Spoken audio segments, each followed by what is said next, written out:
Nuclear 9/11, the deep state in the Book of Revelation. We are fighting spiritual wickedness in high places. The fight is heating up, and there's no getting out of it. What's unfolding before us now is the great and final battle between good and evil. The devil's intent is to leave you confused, desperate, and begging for a solution. The noise, daily stream of lies and misdirection is exhausting, but people are waking up that we are now in the end times. Be not deceived. You need to know the signs of what's coming from the Bible, from the Apocrypha, and in modern visions. Please don't underestimate the Scriptures. God has shown the actual battle plan of the enemy, mapped out with precision. The Four Horsemen, the rise of the beast, wars and famine. The destruction of Babylon, followed by the Antichrist who will rise from its ashes. I'll convey some Bible prophecies that you've never heard before, and I'll clarify prophecies that you know, but never made sense before. Some people say that no one can know what will happen, that prophecies can only be understood through the rearview mirror. False. That's not why God gave them to us. Prophecies foretell. It's not a history book. God warns, despise not prophecies, prove all things, and hold fast to that which is good. Even the book of Revelation itself says in chapter 1, verse 3, "Blessed are those who read and understand this prophecy." That's what we're here for. The Scriptures provide a framework of evidence to prove exactly what's going on, even before it happens. Prophecies are given to us as signs, as a warning to prepare, to help us find peace amid turmoil, knowing that all prophecies must be fulfilled, and that God is just. We're not talking about blood moons, or the Mayan calendar, or ancient Rome, or Jewish festivals, or Nostradamus, or numerology. We will rely on the voice of God and the voice of the deep state, and we'll connect the dots in the real world. But you should ask, is any of this speculation? Yeah, some of it. I'm not afraid of being wrong. I'm afraid of being silent. So here goes. The American deep state is the entrenched, unelected, and unaccountable Washington, D.C. elite that hide its crimes behind national security. When discovered, its crimes are denied and covered up by the media. Later, when admitted, it is excused away as incompetence. The tentacles of the deep state reach worldwide. They punish the innocent, reward the guilty, and fool us into blaming each other. They start the wars and keep them going. They decide who's in government, and they delete whomever they choose. The deep state is described in Isaiah 47. "For thou hast trusted in thy wickedness. Thou hast said, None seeth me." In the book of Revelation, chapters 17 and 18, the deep state is identified as Mystery Babylon, or as the Whore of Babylon. This is the vile, yet beguiling, power, which corrupts governments and the kings, which oppresses, robs, and kills the people. The Whore of Babylon is described as a city decked with gold and arrayed in purple, the color of royalty, drunken with power and with the blood of the innocent. Jesus said, "Whether good or evil, by their works ye shall know them." So what, then, does the Whore of Babylon do in the Bible so that we can recognize her works in the real world? Here, the first mystery is answered. The Whore of Babylon is the power behind the Four Horsemen of the Apocalypse. In Revelation chapter 6, the prophet John describes the Four Horsemen of the Apocalypse. Everybody understands this as the mysterious tipping point of the last days' events, when things start to get bad and never again return to normal. Identify this single entry point, and the whole sequence of events becomes clear. The vision announces the arrival of 4 horses of different colors, and their riders, each bringing some very bad stuff. It all ceases to be a mystery when you figure out it's the deep state, bloodthirsty, exercising its hatred of humanity, and it's happening today. The first horseman was unleashed in 2020 as open tyranny of the deep state. The crowning example is the coronavirus and the pandemic. Open tyranny, drunken with power, and looting the world. They're at war with the people, full-spectrum dominance, through corrupt governments, agencies, and institutions, through education, employers, Wall Street, election fraud, through a corrupt legal system, selective enforcement, entrapment, political persecution, cancel culture, censorship, social oppression, backed up by media lies, and finally, open borders, which means no borders, which means no nations. Today, the second horseman is emerging. Peace is being taken from the earth. People are killing each other, and the deep state is pulling the strings. Wars will spread, and fear will spread, but this is not going to erupt into World War III. Instead, the next step is a big sword, which will be given to the deep state. Another big event is coming, as the second horseman releases its fury inside America. Next, famine. That's the third horseman. The deep state has been undercutting the food supply, but soon they will go full throttle.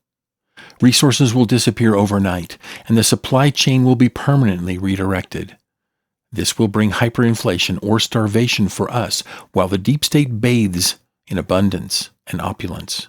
According to Scripture, for you, a loaf of bread will cost a day's wage, but for the elites, the wine and oil will be protected. Do you believe it? You will be wise to prepare. And finally, the fourth horseman. It declares death, then straight to hell for the fourth part. That is the rulers of darkness on this earth, spiritual wickedness in high places. Judgment is swift and destruction of the deep state, and wherever its tentacles reach. Death by plague, beginning in Washington, D.C. in one day, as described in Revelation 18. The devil is driving the deep state off a cliff to its own destruction, along with the whole United States if it were possible, to pave the way for the Antichrist.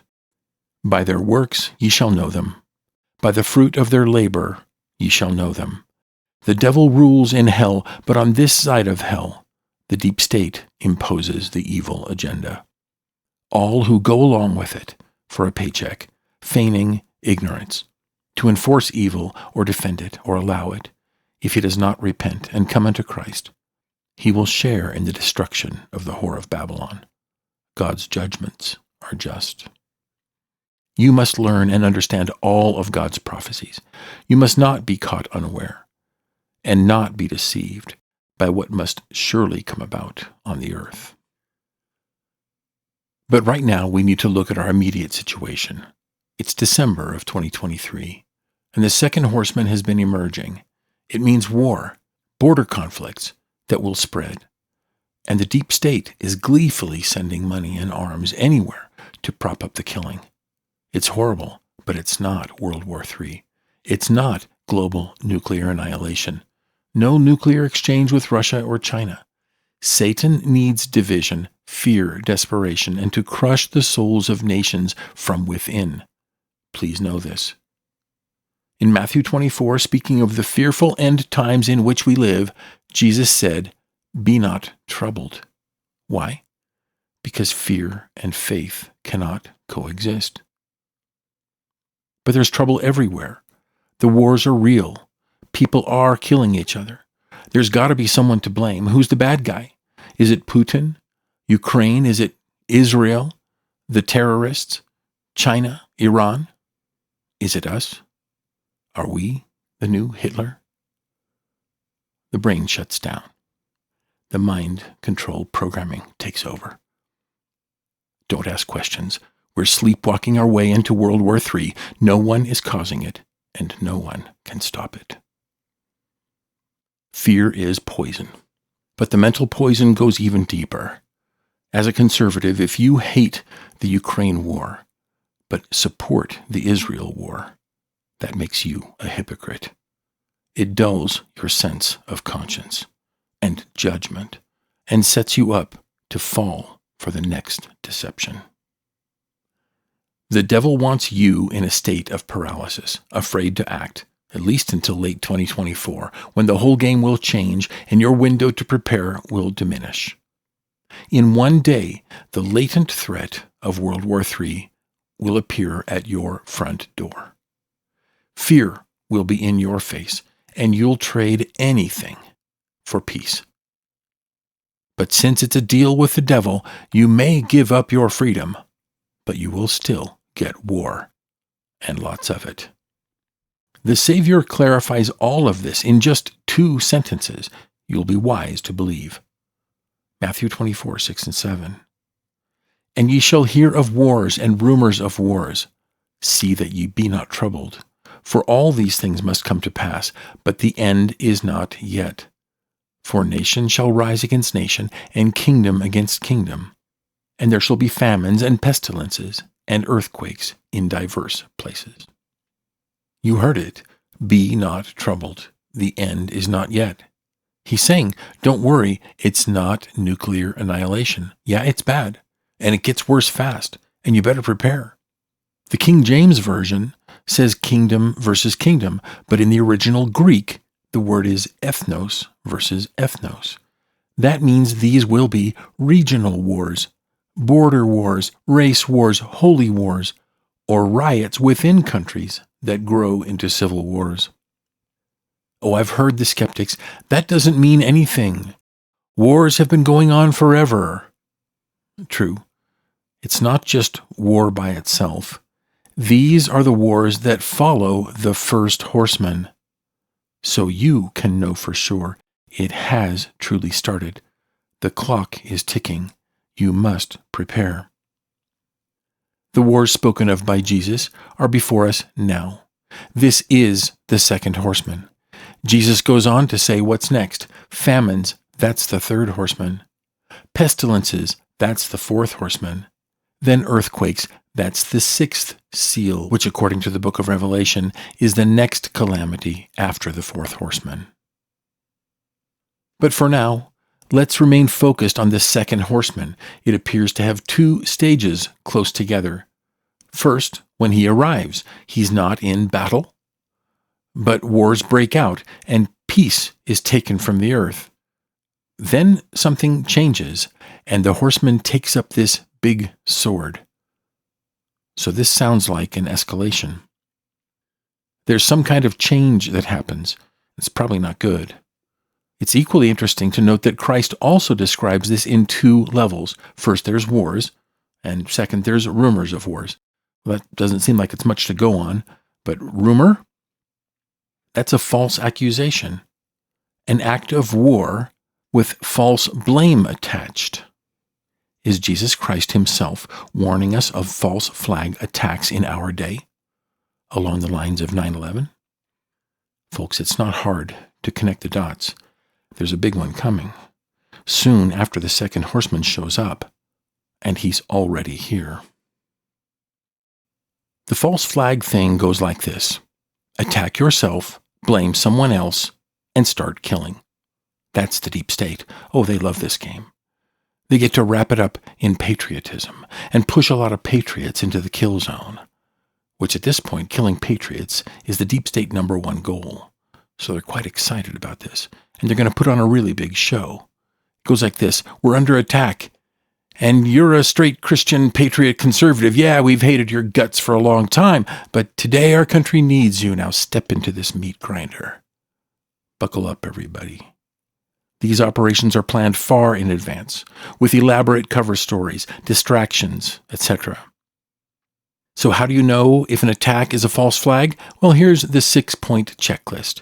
If you know when an attack is coming, if you know where it will be, who's going to be blamed, what's the government response going to be, if they announce it, let it leak out, and don't try to stop it, then when it all happens, well, you can be pretty sure It's a false flag. The deep state is actually quite proud of their work, and sometimes they can't help but let it slip out. So let's hear it from the horse's mouth. See what's coming, and see if it might be a false flag. This is Vice President Dick Cheney, who was the shadow government puppet master after 9/11. He ran all the wars while President Bush took an 8-year vacation. This was done under a policy called Continuity of Government, or COG. It's a parallel government structure, ready to take over if the U.S. is disabled under a catastrophic attack. It seems Dick Cheney was the top dog in COG from 9/11 until Bush left office in 2009. Just a few years later, in a radio interview on June 24, 2014, Dick Cheney calmly let out all the secrets. He said that within 10 years, that's 2024, a nuke attack would occur in Washington, D.C., smuggled in by a terrorist, not the Russians, not China. This would trigger a COG takeover for a second time, just like on 9/11. We can only guess what will happen. My guess is they'll restart a war in the Middle East. Here's the clip. Do you think we get through this decade without a massive attack on the homeland? I doubt it. I think there will be another attack. And the next time, I think it's likely to be far deadlier than the last one. Let me imagine what would happen if somebody could smuggle a nuclear device, put it in a shipping container, and drive it down the Beltway outside Washington, D.C. By the way, if that were to happen, do you see the government reconstituting? Because it would have to be military rule for a period of time, at least. Well, there was some years ago a program called the Continuity of Government Program. It was part of the Cold War strategy that we pursued here, and basically it involved having a government in waiting, if you will, ready to go in the event of a nuclear attack on the United States, so that we could always maintain the constitutional-based governmental authority. I was part of that program for several years, and a lot of it, I'm sure, is probably still classified, but it was very, very important, and we operated and actually trained under circumstances of how would we go about providing for a government to survive if we're having nuclear weapons from the Soviet Union falling all over the country. So let's do the false flag test on this nuclear attack described by Dick Cheney. When will it be? 2024. Where will it be? Washington, D.C. By whom? Terrorists. What's the reaction? Continuity of government. Is it announced or leaked? Yeah, on the radio. Any intention to stop it? Seems unlikely. Sounds like a false flag is coming. So if this is really true, would not God warn his people about these things? Yeah, he would. In 1989, a young man named Troy Brewer received such a vision in a split second while driving his truck. He later became a pastor. In this vision, an angel of death appeared to him and showed him 3 separate future attacks on Lower Manhattan. Here's the clip. God Almighty reveals secrets prophetically. I saw something that looked like New York City. And I could see below the ground, and I could see above the ground, and I could see at ground level. I saw a bomb go off below the ground, and none of the buildings fell. And I went, whoa. Then I saw above the ground a bomb go off, and some of the buildings fell. The third different way, I saw a bomb go off at ground level, and all the buildings fell. Well, it got my attention. And I'm telling everybody, be proactive and pray against that spirit that wants to blow up New York. Because it has willing participants in the government there that have authority. It literally means you have to stand in your relationship with the Lord and contend. In 1989, he saw the 1993 World Trade Center basement bombing. And then he saw 9/11. And what's coming next is a nuke at ground level, and all the buildings will fall. He said government knew about it in advance, but just let it happen. If such an attack came, it's clear that COG would take over again. But was it ever deactivated? I think not. In 2009, Dick Cheney was on his way out as Obama took over. After winning his Nobel Peace Prize, the first thing Obama did was escalate the wars in the Middle East. Do you recall the surge when troop levels tripled? He initiated new clandestine operations to topple governments and called it the Arab Spring. In every case, they were taken over by the Muslim Brotherhood. Then ISIS was started. The Benghazi incident proved that we were arming rebels in Syria. You think Dick Cheney handed Obama the keys to the shadow government? I would say yes. When Trump took office in 2017, many feel that Obama retained control of the shadow government and used those resources to run interference against Trump. The shadow government raided and prosecuted Trump advisors such as Michael Flynn, Steve Bannon, Roger Stone, Peter Navarro, George Papadopoulos, and others. They locked up 1,000 Jan 6 sightseers, half of which are still incarcerated.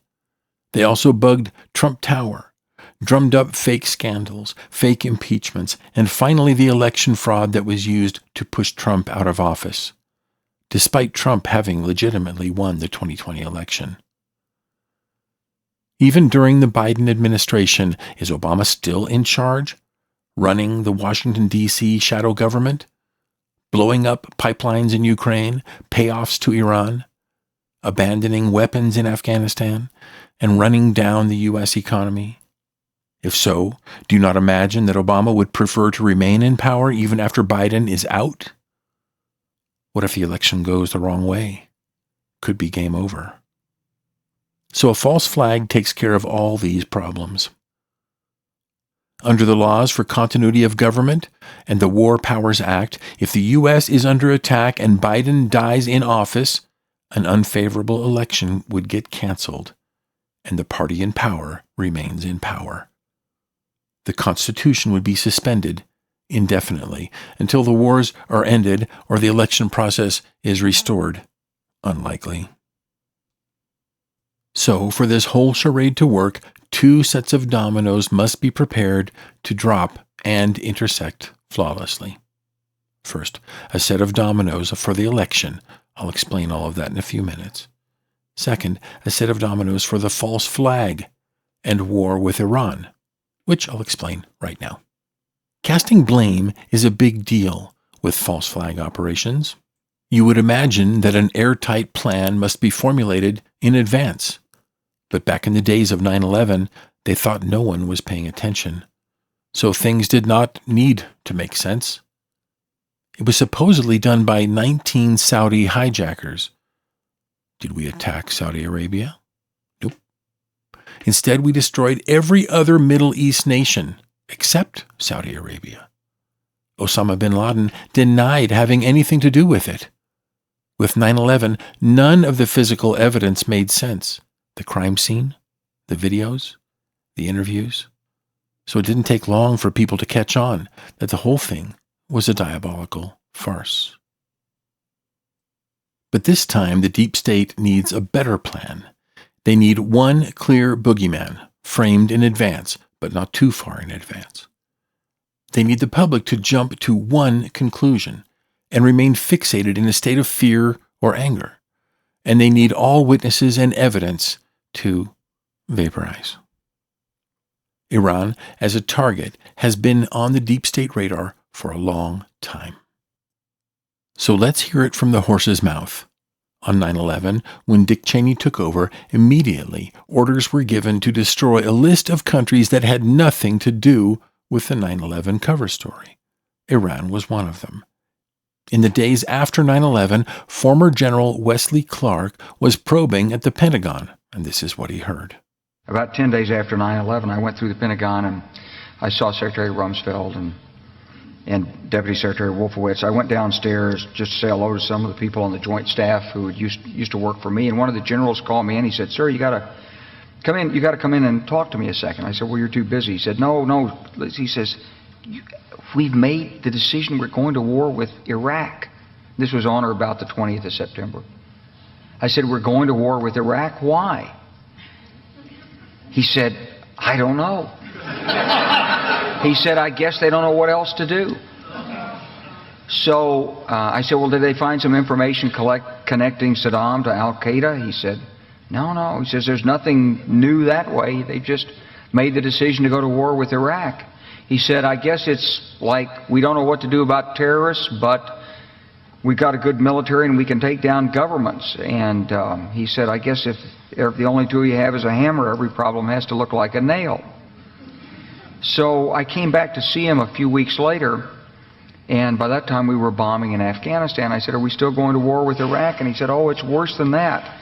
He said, he reached over on his desk, he picked up a piece of paper, and he said, I just got this down from upstairs, meaning the Secretary of Defense's office today, and he said, this is a memo that describes how we're going to take out 7 countries in 5 years, starting with Iraq and then Syria, Lebanon, Libya, Somalia, Sudan, and finishing off Iran.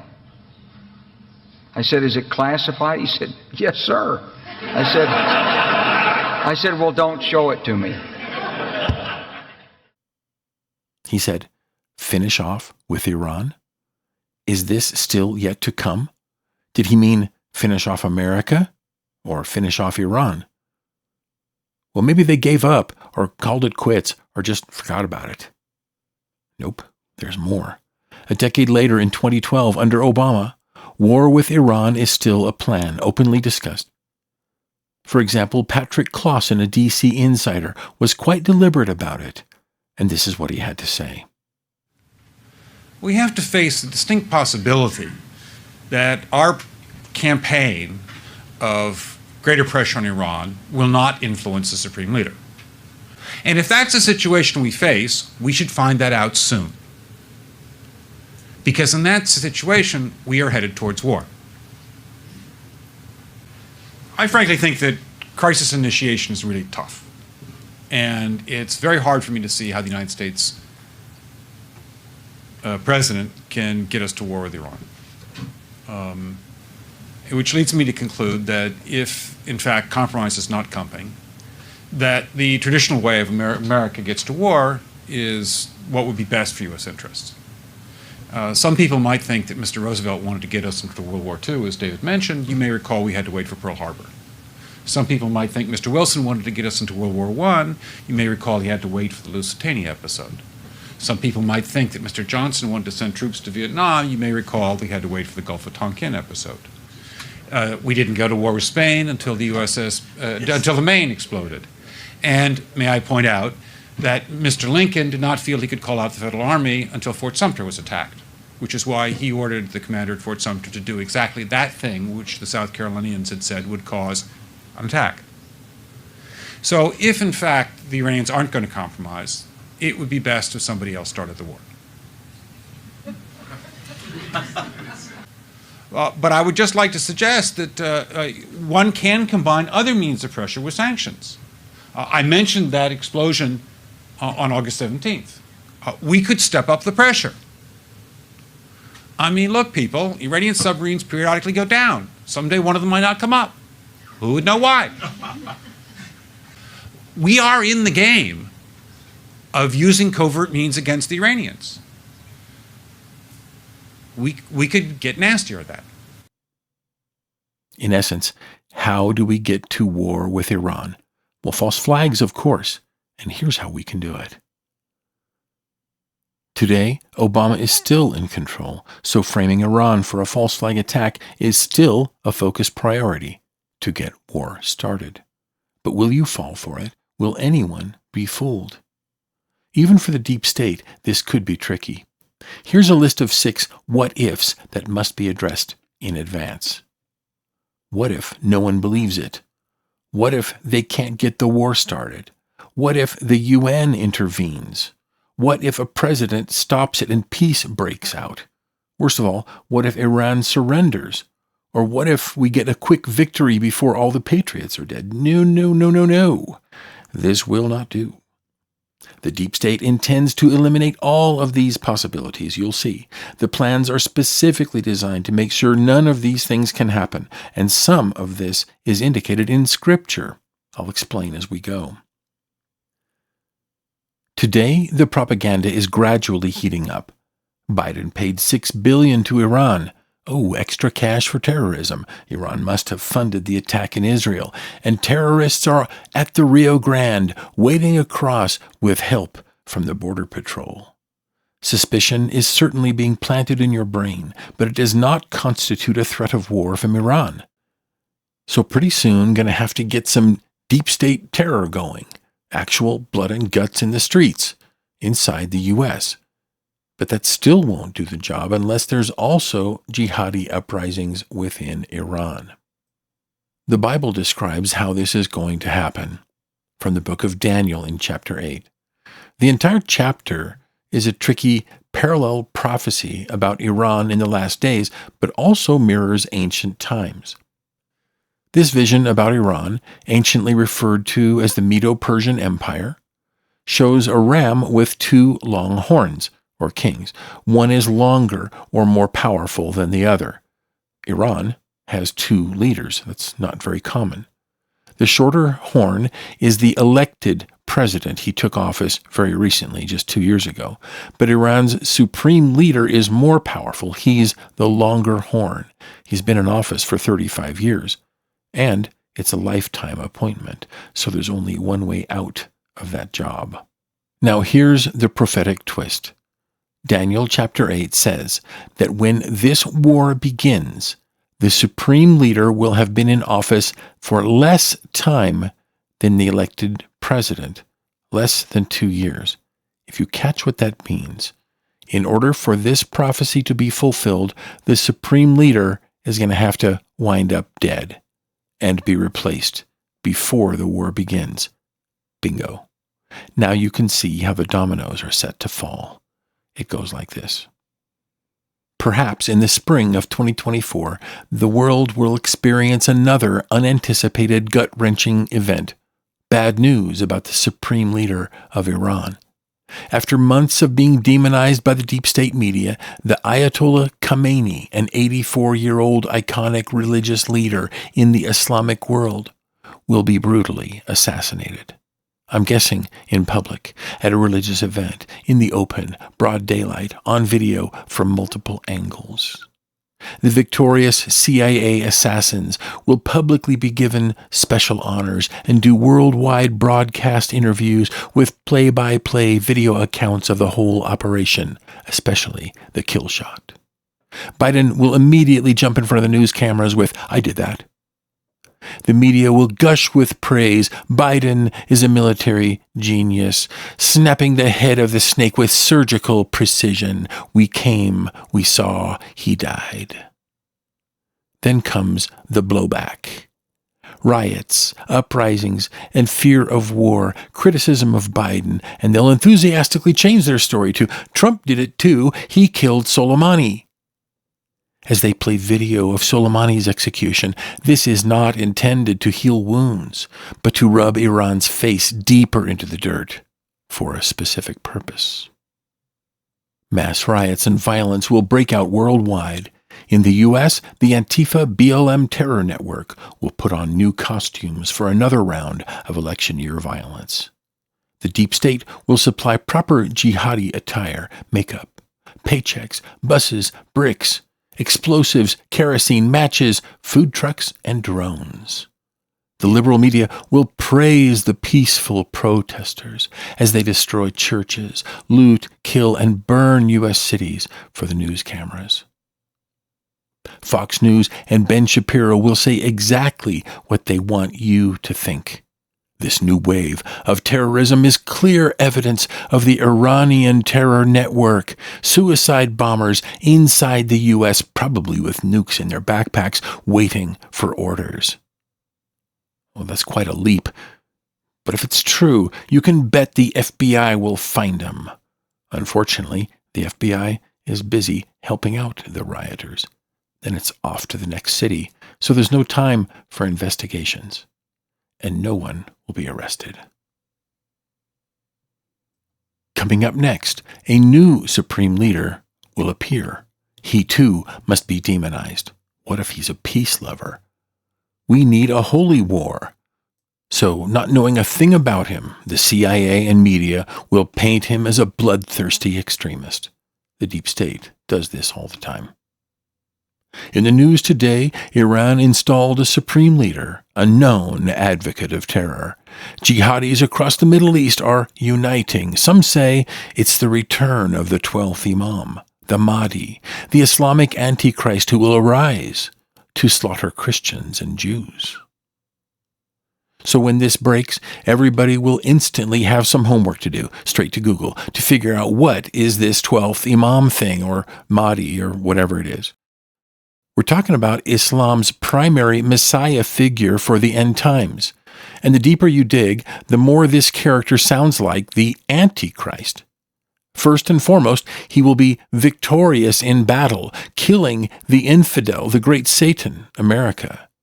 He will lead the worldwide Islamic revolution, wipe out Israel, kill Jews, establish the caliphate, which is the one world government with Islam as the one world religion. It works on the radical jihadi convert or die principle.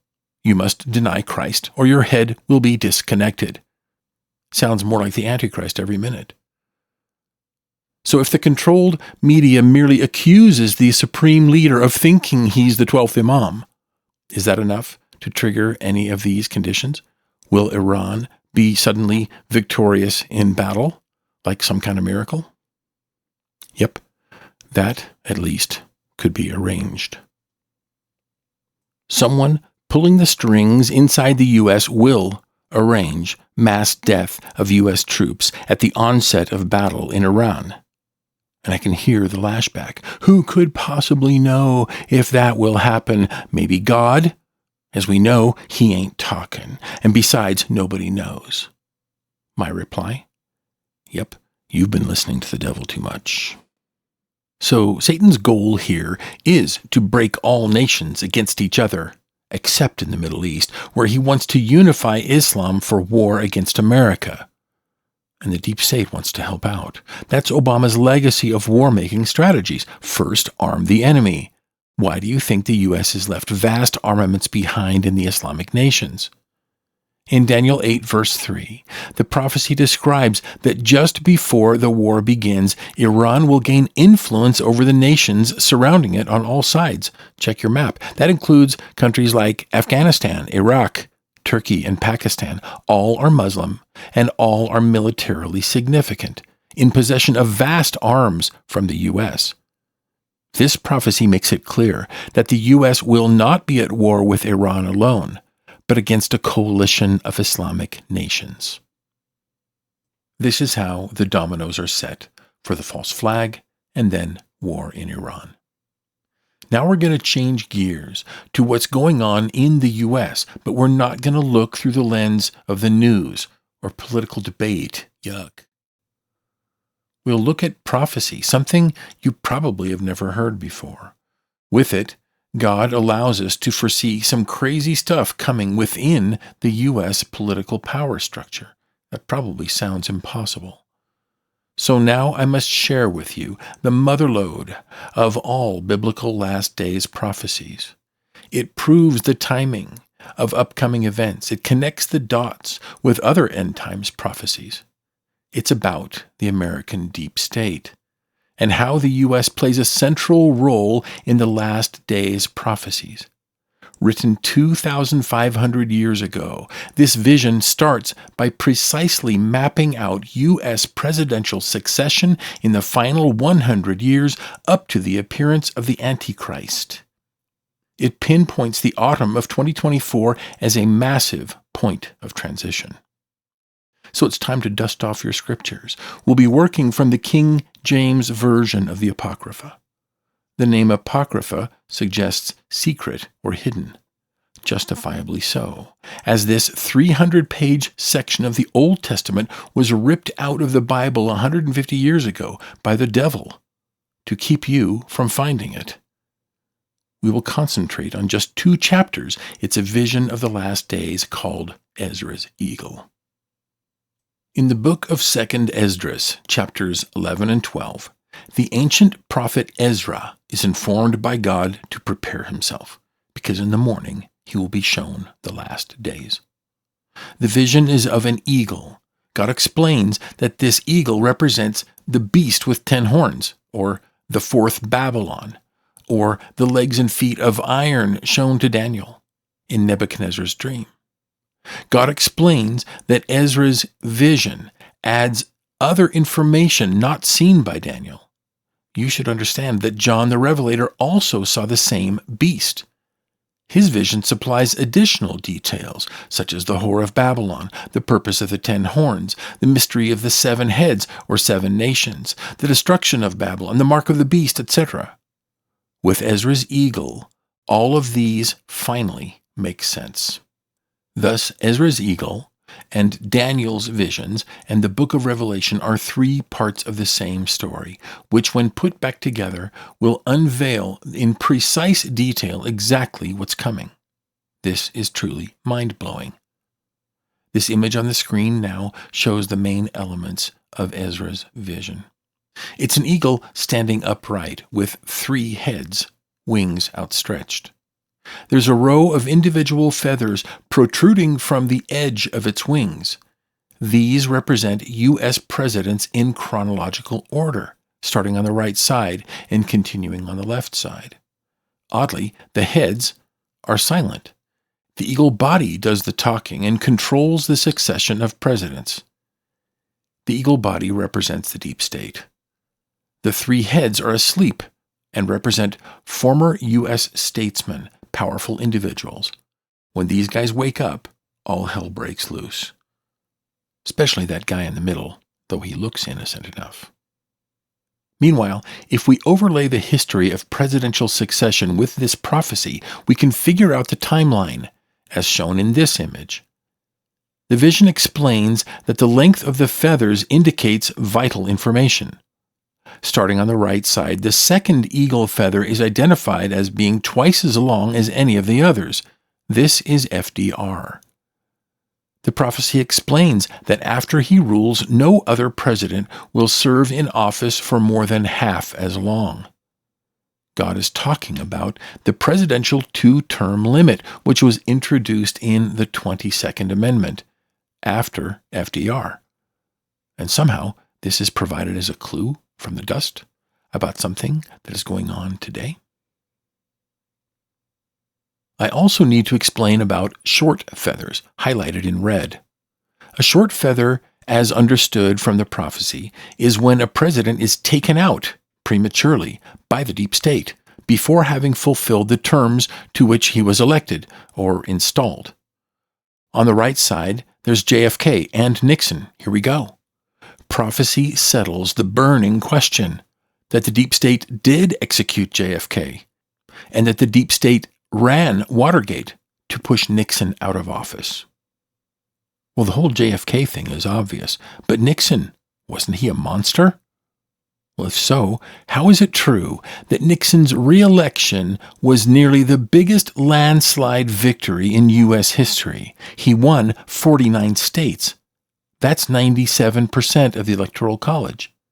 Nixon was vastly popular in part because he ended the Vietnam War.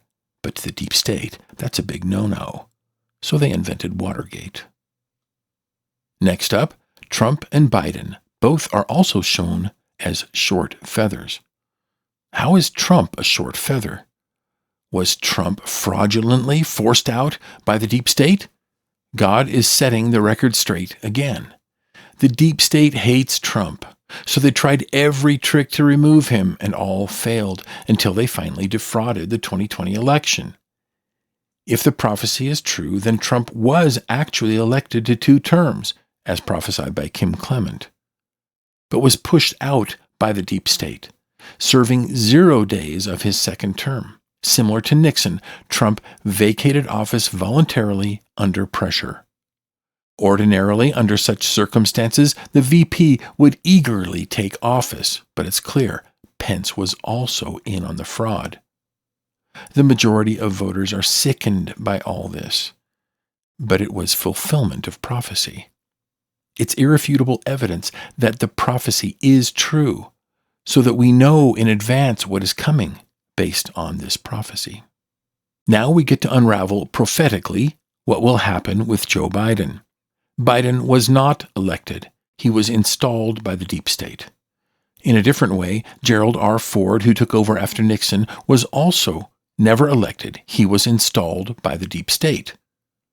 But when it comes to Biden, the prophecy specifically states that his time in office will be shorter than Trump. That's less than 4 years.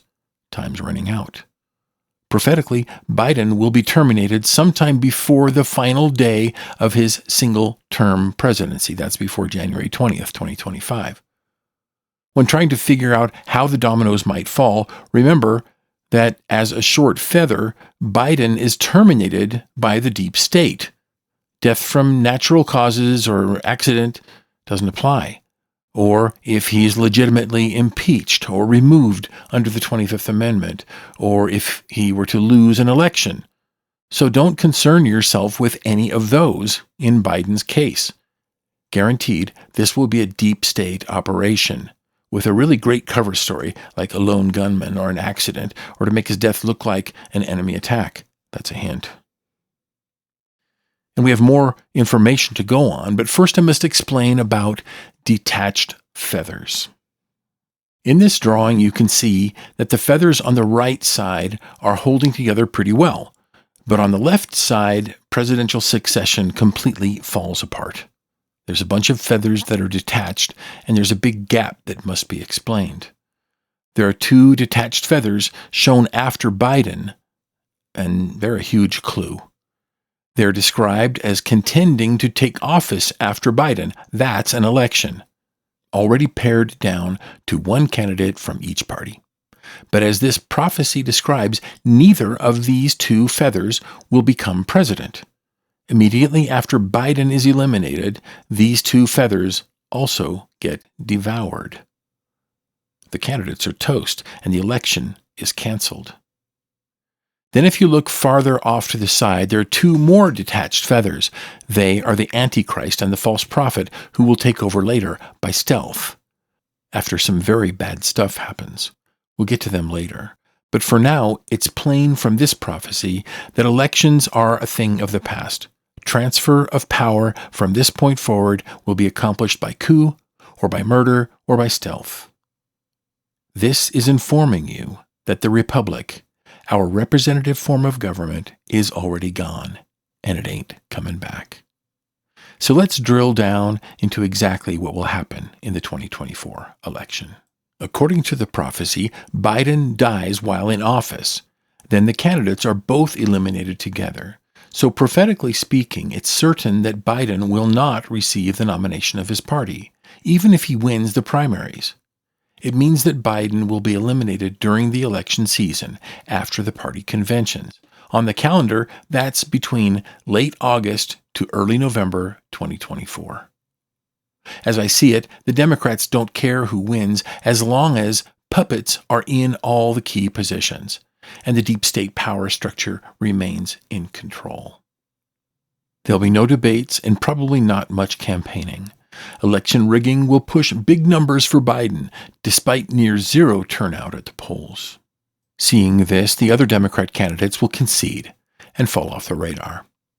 But because of some kind of scandal or health or sanity, or a threat of impeachment or whatever, at the convention in late August, Biden will be dropped by the DNC. A heroic dark horse candidate will be summoned and installed by the DNC.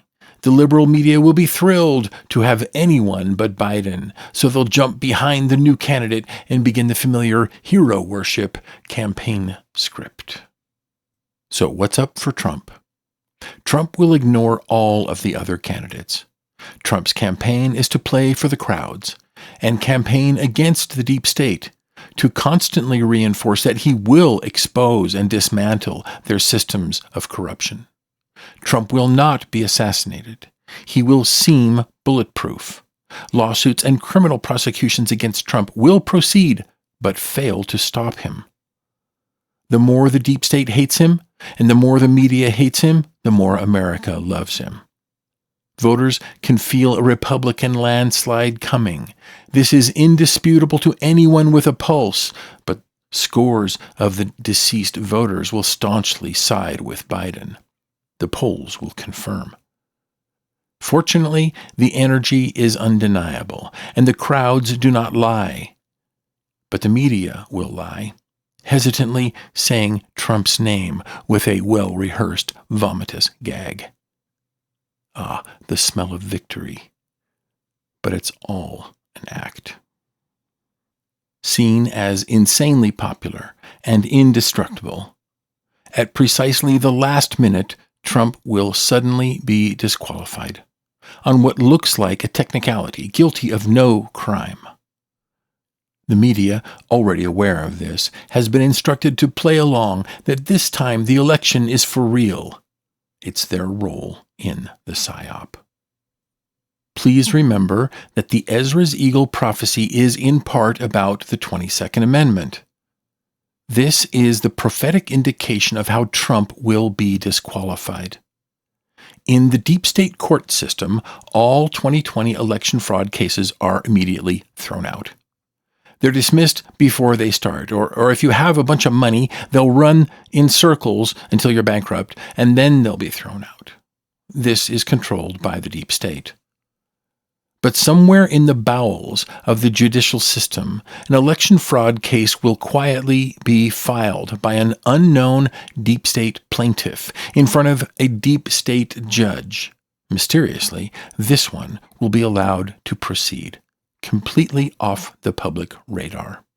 At just the right moment, days before the Republican convention in mid-July of 2024, as Trump is guaranteed the nomination, fantastic news!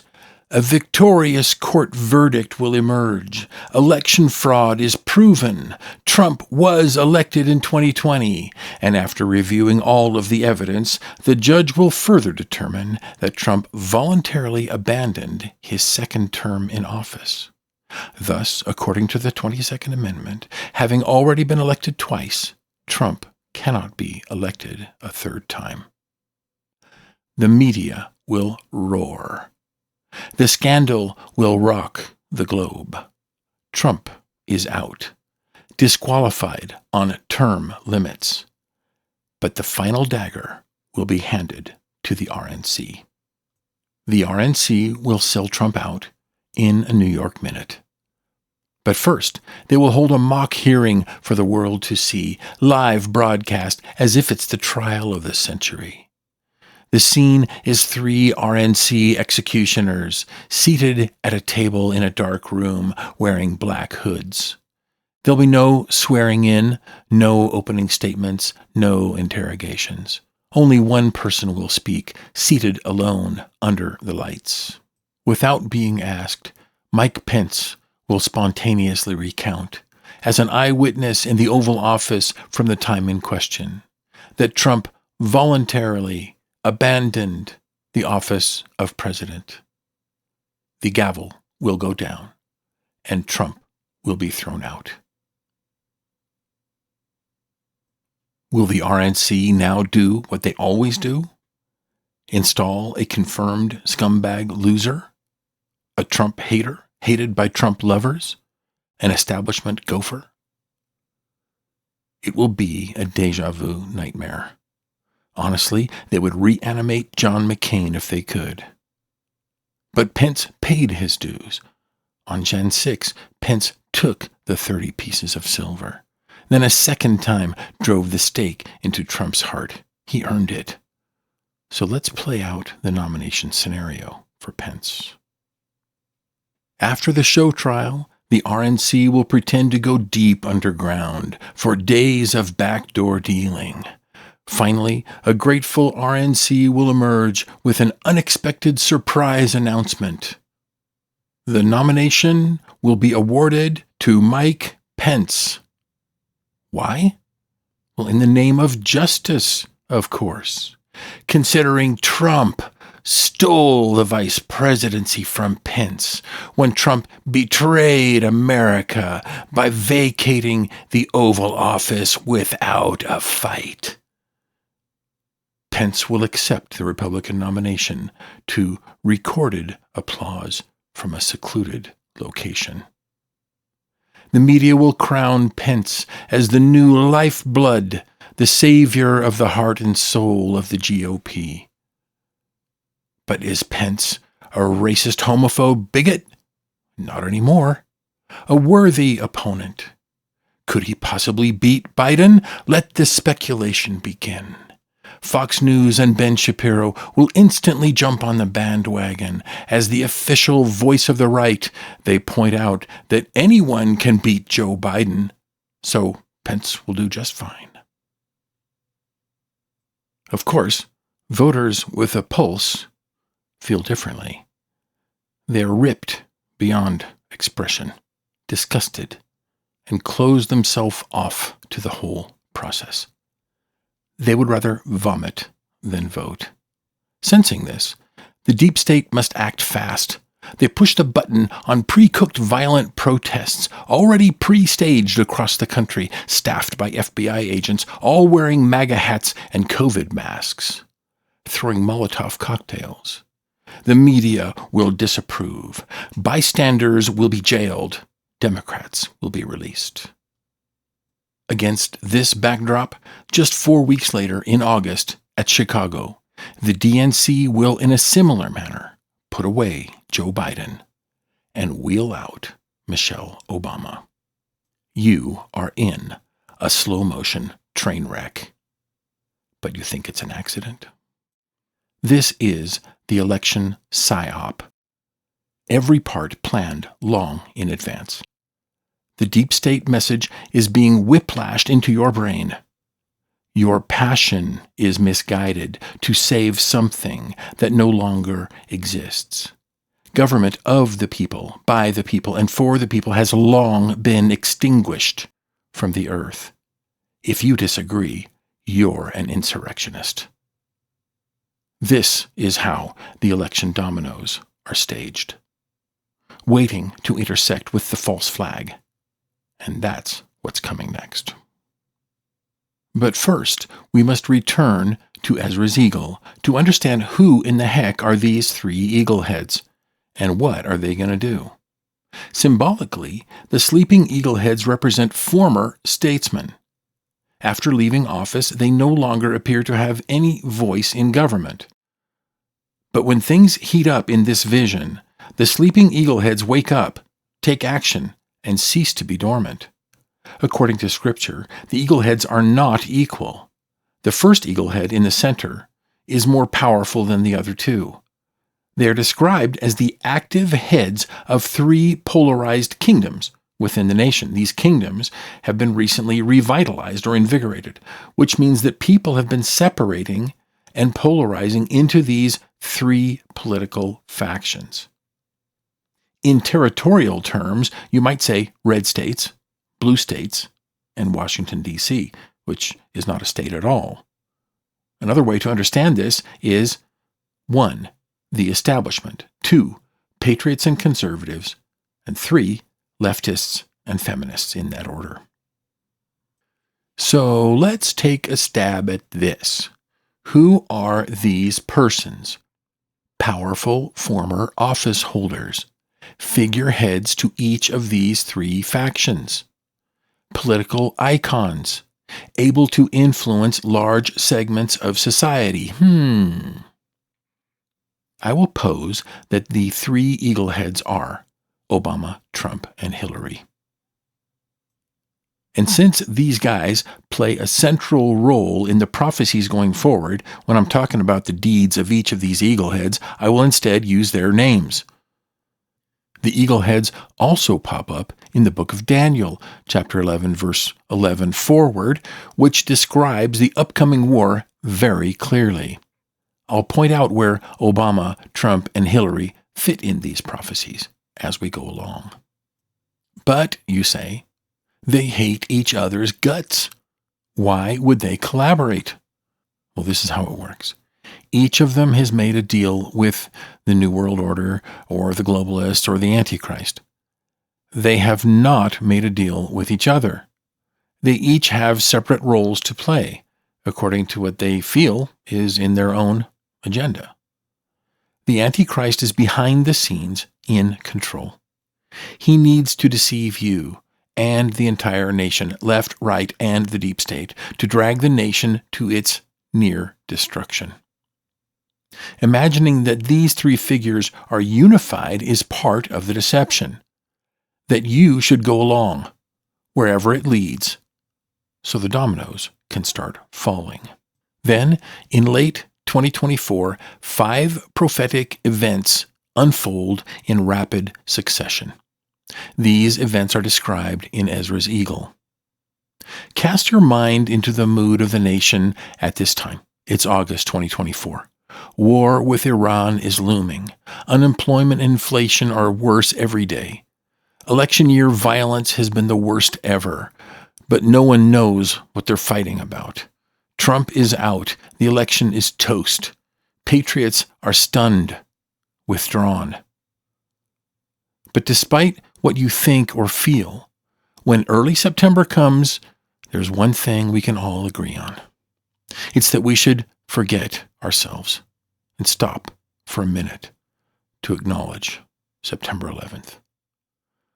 To put aside our differences and to pay respect to the victims of the attack, and the families, and the survivors, and the first responders, and the soldiers fallen in battle.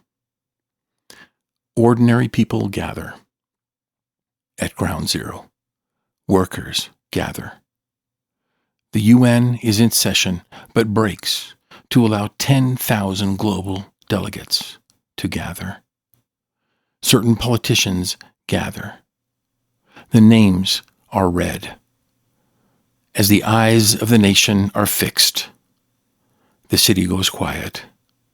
Then the nuke hits. In a blinding moment, all of Lower Manhattan is turned to dust. On-site live video feeds go dark.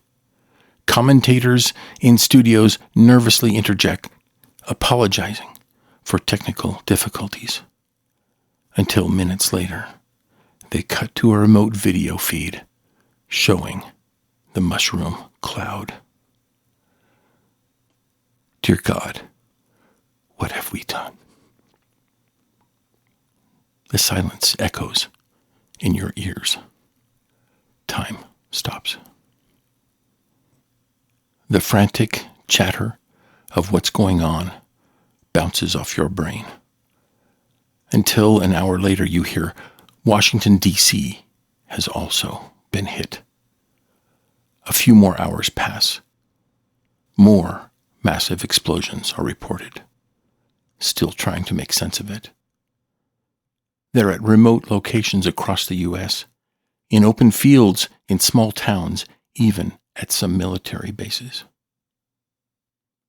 What you have witnessed is the big sword of the second horseman. Biden will die at this time, either at Ground Zero in New York, or, if he refuses to go down with the ship, the deep state will put on their jihadi outfits to assassinate Biden. They'll get the kill shot on video, mimicking the assassination of the supreme leader. This will be posted on Facebook under one of the deep state jihadi accounts. This will be pushed in your face as irrefutable evidence it was Iran. It will spread throughout the Muslim world to prove that Allah is with the 12th Imam, to crush the infidels and the great Satan. The nation will be left in a state of shock, glued to the news, as jihadi victory celebrations across the globe get prime coverage. In contrast, details will remain sparse about the destruction across America. Why are we left in the dark? Were all of the targets military? Has the media been instructed to be silent about locations, deaths, and the extent of damage? What about Washington, D.C.? It seems no one wants to say. Government is paralyzed, and no one can speak with authority. Then, it's announced that China has invaded Taiwan. Taiwan has yielded without resistance, and Russia has taken Kiev, also with zero resistance. Has World War III finally started? At this moment, continuity of government takes full effect. According to Ezras Eagle, Obama arises, takes control, and unites with Trump and Hillary. Obama then devours the two candidates as written in the prophecy. The Eagle heads do not do this, just Obama. Please interpret this as you will. To me, it looks like the candidates will not be getting in the way. The election will be terminated. I feel that the word devour in this case means that the candidates are under Obama's control. Both will publicly and simultaneously concede the election. They will agree it cannot continue. Then they will glowingly endorse Obama as the new dictator. At the party conventions just a month or two before, I believe that both candidates will have been handpicked and installed for this purpose. Then Obama addresses the nation, flanked by Trump and Hillary. Asserts leadership, declares unity, calms the nation, and points the path forward. He delivers the following address. We won't pretend that we always get along. But our nation is facing a bigger battle now. It's time to put aside our politics. We're facing an outside threat to our existence. We need the strength of this nation. We need the shrewd cunning of the DC elite, the patriots of the right, and we need the wisdom of the left. Recorded applause will play in an empty studio, obviously out of place. Obama pauses, falling back from the mic a bit as if finished, then shifts forward to contritely interject. Free the Jan 6ers with redress. We need them now. If you fall for this, you've been Stockholmed. This is not a peace offering. He was not elected president. He has no authority to pardon. He gives you candy so you make him dictator, which you will soon regret. And that which you think is flattery is the devil declaring how he will lead you to destruction. 1. The left's utopian wisdom will enslave them in their own 15-minute detention camps. 2. The patriotic delusion of the right will seduce them into the meat grinder. And 3. The duplicitous deep state will soon be publicly blamed, drawn, and quartered. One nation under God. That's over. America is gone. You're working for the New World Order.